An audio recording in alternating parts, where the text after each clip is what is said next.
նախ ուզում եմ ես էլ անդրադառնալ միջադեպին, որը տեղի է ունեցել, բայց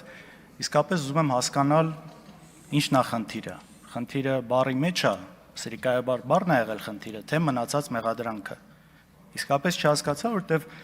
մնացած մասով բոլորը շատ լավ գիտեք ընդդիմության ու առավել եւս մեր մոտեցումները, երբ որ մենք կոնկրետ զոհերի մեջ, պատերազմի մեջ գոնե այդքան զոհ ունենալու մեջ մեղադրում են քաղաքացիական պայմանագրին, եւ սա գաղտնիք չի։ Իսկ Նիկոլ Փաշինյանը այս ամբիոնում նորից կրկնեմ, կանգնել ասելա, կարող ենք պատերազմը ավելի շուտ կանգնացնել, կունենայինք նույն արդյունքը, ուղղակի զոհերը այդքան չէին լինի։ Սա ասելա Նիկոլ Փաշինյանը։ Ես չգիտեմ, սրանից հետո եթե մարդ այդ ամեն ինչից հարազատ կորցնելով հանդերձ, այսինքն ինչպես որակի դա, չգիտեմ։ Ու պարոն Ռուբինյան, խնդրում եմ վերևից այդ սպառնալիքները, մեկը ասում է կնստացնենք, մեկը դուրս կշպրտենք ու նման բաներին վերջ տվեք, մի շարունակեք այդ տոնով, թե չէ մեր կողմից էլ համապատասխան արձագանք։ Պարոն Քոչարյան, դուք այն դիրքում չեք, որ ինձ հորդորեք ինչպես ես վարեմ նիստերը։ Ես կվարեմ նիստերը ինչպես հարկ կհամարեմ, բնականաբար ազգային ժողովի կանոնակարգ սահմանադրական օրենքի սահմաններում եւ նպատակ ունենալով ապահովել նիստերի բնականon ընթացքը։ Ձեզ մոտ ոնց որ թե սովորություն է դարել ամեն ելույթում անդրադառնալ իմ նիստ վարելու ոչին։ Խնդրում եմ դա չանել, շարունակեք ձեր ելույթը։ Եթե ձեր որևէ արտահայտություն կամ ձեր աճ եւ ձախ նստած մարդկանց որևէ արտահայտություն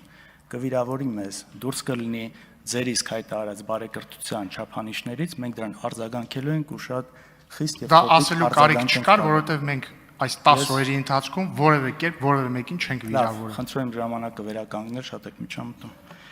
Հիմա Սիրելի հայրենակիցներ, խոսենք արտաքին քաղաքականությունից եւ այս իշխանությունների վարած հատկապես արտաքին քաղաքականությունից եւ ընդհանրապես։ Տեսեք, շատ է խոսվում Նիկոլ Փաշինյանի քաղաքացիական պայմանագրի կողմից իրական Հայաստանի մասին այսպես կոնցեպտ կա, իրական Հայաստան, որտեղ եթե պարզ լեզվով ասեմ, փորձում է կոմպյուտերային լեզվով ասած ֆորմատ անել այսպես հիշողությունը, ամեն ինչ, անցյալը, ինքնությունը եւ այսպես զրոյից սկսել կերտել մի նոր հասարակություն, նոր արժեքներով։ Օրինակ, ինչ է ինձ համար իրական Հայաստանը, առաջին հերթին իրական Հայաստանը ինձ համար սկսվում է քարտեզից, քարտեզի վրա մեր դիրքից, որտեղ ենք մենք գտնվում, որովհետև սա այն բանն է, որն իսկապես չենք կարող փոխել։ Եվ այս դիրքը, որը մենք ունեցել ենք, իհարկե եղել է շատ ավելի մեծ, գոնե հայկական վերահսկողության տակ ավելի մեծ դիրքեր ենք ունեցել ու ձեր իշխանության ժամանակ սա փոքրացել է ու վերջը մի տեսակ դժվար է երևում։ Հիմա այս դիրքից կախված մենք ունենք թե որոշակի առավելություններ, թե ռիսկեր, Թուրքիա կա, Ադրբեջան կա, Ադրբեջանը գիտեք, շատ է այստեղ խոսվել նաև այդ զավթողական խոսույթը Արևմտյան Ադրբեջան եւ մնացածը ու սա ռիսկեր է։ Կա Թուրքիանով ամեն կերպ աջակցում է Ադրբեջանին, սա ռիսկ է, իհարկե ռիսկ է։ Այս ամեն ինչի հետ մենք պետք է հաշվի նստենք ու չենք կարող գլուխներս մտցնել բանի պես ջայլամի պես գետնի տակ ու ասել չկա այս ամեն ինչը։ Սա կա ու սա շարունակվելու է։ Սա շարունակվելու է ու սրա դիմացն առնելու ինչ ճանապարհներ կա կամ ինչպես է եղել եւ ինչպես կարող է լինել հաշվի առնելով այն իրավիճակը, որում մենք հայտնվել ենք։ Մենք ունենք տարբեր ռազմավարական դաշնակիցներ։ Կա այսպես հիմնական եվրոպական երկրները, Ամերիկայի Միացյալ Նահանգները, Ռուսաստանը, որի հետ նաեւ ռազմավարական սերտ դաշնակցային հարաբերություններ ենք ունեցել եւ տեսեք, այս ամեն ինչի համատեքստում նաեւ արտաքին քաղաքականությունը միանշանակ պետք է կառուցվի այն ուղղությամբ, թե նաև որտեղ է մեր ժողովրդի բարեկեցության շահը, մեր երկրի տնտեսական շահը, որովհետև առանց սրա, եթե քո բարեկեցության, տնտեսության շահը գտնվում է միտեղ, բայց դու քաղաքական վեկտորը տանում ես այլտեղ, այստեղ կարոտկի է տալիս, կարճ միացում է տալիս, խնդիր է սա առաջացնում, մենք հիմա այդ խնդրի մեջ ենք։ Մենք կոնկրետ հիմա այս խնդրի մեջ ենք ու ինչի համար է սա արվում։ Իսկապես ինչի համար է սա արվում։ Օրինակ եկեք խնդրում եմ վերանանք մեր նախասիրություններից, ով ինչ նախասիրություն ունի արտաքին քաղաքական հարցում։ Կա մեր երկրի շահը, մեր ժողովրդի շահը։ Օրինակ, պարոն Խանդանյան, դուք անցած տարի գնացել եք Ուկրաինա, Ռադայում զորակցություն եք հայտնել ձեր գործընկերներին այնտեղ։ Ես խնդիր չունեմ ձեր գնալու հետ, բայց սա Հայաստանի շահը այստեղ որն է, ես չեմ կարողանում հասկանալ։ Կամ Նիկոլ Փաշինյանի կինը գնում է այլ Ուկրաինա, ինչի համար այս ժամանակ այդ ամեն ինչը անել։ Եթե կարելի է զերծ մնալ, ոչ մեկ չի ասում մի կողմին կամ որևէ կողմին ու ոչ մի կողմից կարծում եմ մեզ չպիտի էլ իրավունք ունենա պարտադրելու սա։ Բայց այս սա անելու արդյունքում շատ լուրջ խնդրի առաջ են կանգնում։ Այսինքն եթե ավելի խորանամ հասկանում եմ որ նա շահը, ու հիմա կփորձեմ նաև դրանից խոսել, ուրեմն որն է իմ կարծիքով այս ամեն ինչի շահը, որովհետև սա այս խոսույթը, այդ քայլերը, որն արվում է, ձեռք է տալիս կոնկրետ բնականաբար արևմտյան շատ երկրների, որովհետև կա գլոբալ հակամարտություն եւ փոխանակ մենք ամեն կերպ խուսափեինք այս ամեն ինչից, մենք չգիտես ինչի ինչ որ բախման կետերից մեկը դարձանք։ Եվ երբ որ հատկապես եվրոպական երկրները, արևմտյան երկրների մոտ է գտնվում ժողովրդավարության կնիքը դնելու, այսպես այդ կնիքը հաստատելու։ Այստեղ իրանց սրտով գնալու համար այդ ամեն ինչը արվում է, որ այն մնացած բազմաթիվ ապօրինությունները, քաղբանտարկյալները, որոնց մասին մենք խոսում ենք, բարձրաձայնում ենք, ընտրություններում խախտումները, ԲՀԿ-ի մանդատներ գողանալու մնացածը այնտեղից խնդիր չառաջացնի։ Ու այստեղ նաև քանի անգամ հնչեց կարծիք, տեսեք, բան չկա, քաղբանտարկյալների հետ կապված զեկույցներում ոչ միտեղ արտահայտված չէ, բնականաբար չի արտահայտվելու։ Մենք հասկանում ենք, չէ՞, որ կառույցները քաղաքական շատ մեծ ենթատեքստ ունեն։ Եվ այդ ժողովրդավարությունն էլ մի գործիք է, որ երբ պետք է օգտագործվում է այդ մուրճը, երբ պետք չի օգտագործվում։ Հիմա այս ամեն ինչը արվում է նաև մեծ մասով այս ամեն ինչը,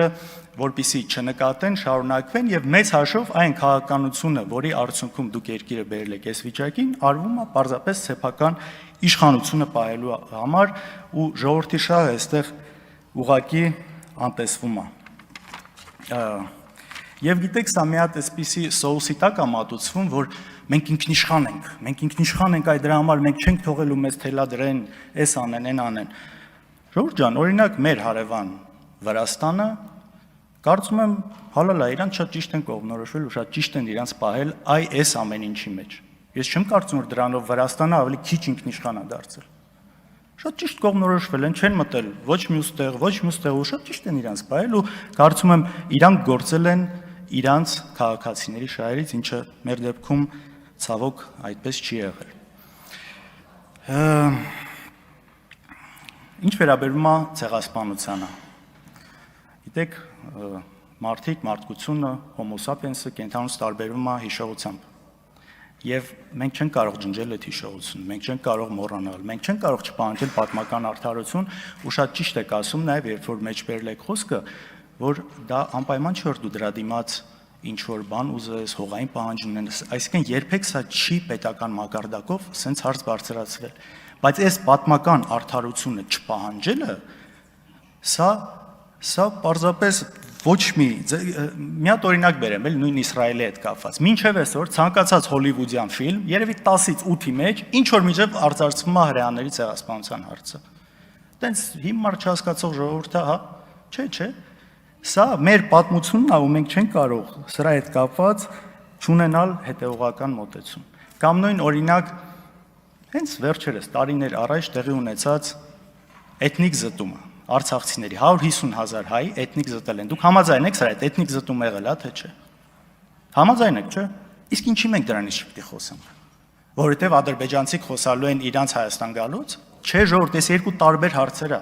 Այս իսկապես երկու ընդհանրապես իրար հետ կապ չունեցող հարց է։ Բան են չի արել, այդ մարդկանց այնտեղից քշել են, տնավեր են սարքել։ Գերեզմանները ինչի պիտի սա մեր արտաքին քաղաքական օրակարգում չլինի։ Կա սրան բացատրություն, չկա։ Բացատրությունն է, որ եթե մենք սրանից խոսանք, կարող է հանկարծ վայ պատերազմ։ Չէ, չկա տենց բան։ Սա մեր բանակցային դիրքերը այս հարցը օրակարգի մեջ պահելու միայն ուժեղացնելու է։ Միայն որովհետև սա արդարացի պահանջ է, ու սրա հետ համաձայն են բոլոր այն երկրները, ովքեր նույնիսկ հիմա իրար հետ կոնֆլիկտի մեջ են։ Համաձայն են սրա հետ, որ ասում են, այ մարդը եղել է էթնիկ զտում։ Ու շատ կազմակերպություններ, շատ մեր հայրենակիցների դրսում, որ փորձում են այս հարցը բարձրացնել, ասում են ժողովուրդ, մենք անզոր ենք այս թեման առաջ տանելու, քանի դեռ ձեր իշխանությունը չի խոսում սրանից, ու նաև տեղեր կա հակառակը ասում է մի խոսացեք այդ ամեն ինչից։ Չգիտեմ, ամփոփելով